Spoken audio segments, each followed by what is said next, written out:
Hola amigos, tudo bem? Bu videomuzda arkadaşlar Türklere özgü olan kurşun dökme olayını Portekizce açıklayacağız dilimiz döndüğünce. Ritual de derramamento de chumbo turco. Nós chamamos kurşun dökme. Kurşun dökme. O kurşun dökme é uma antiga tradição de cura e proteção espiritual muito comum na Turquia e em algumas culturas dos Balcãs também.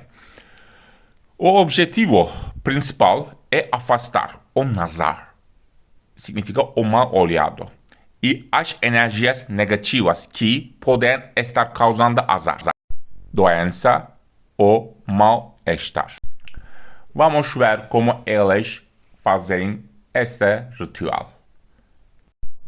Primeiro passo, amigos, preparação dos materiais. Ao final do vídeo, assistimos um vídeo como eles fazem no dia. Primeiro, pedaços do chumbo sólido são colocados em uma concha de metal e aquecidos diretamente no fogo até derreter completamente, transformando-se em uma metal líquida brilhante. E depois, segundo passo, proteção do indivíduo. A pessoa que receberá o ritual senta-se e um pano grande ou lençol é segurado sobre sua cabeça pela dökücü, significa a pessoa que realiza o ritual para proteção. E depois, o terceiro passo, derramamento, o momento crítico. Uma tigela de água fria é colocada sobre a cabeça de pessoa, ainda coberta pelo pano.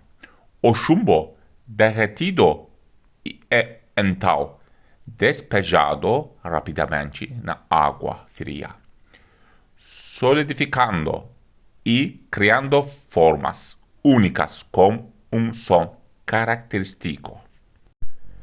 Após o resfriamento, os pedaços de chumbo são retirados de água e examinados.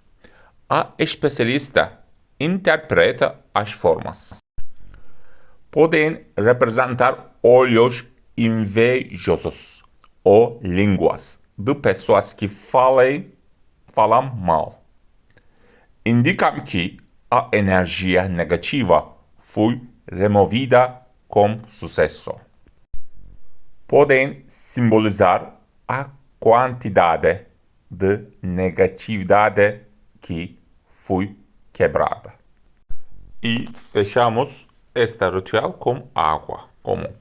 Para encerrar o ritual, a água usada no processo que agora observou, a energia, é muitas vezes salpicada nos cantos de casa ou a pessoa lava lavamente as mãos e o rosto com ela para selar a proteção. Agora vamos ver um vídeo como uma pessoa faz esse ritual. Como nós explicamos antes, eles colocam um chumbo dentro de água. Geralmente, esse ritual é feito pelas mulheres. Elas veem água e comentam de onde a energia negativa foi recebida.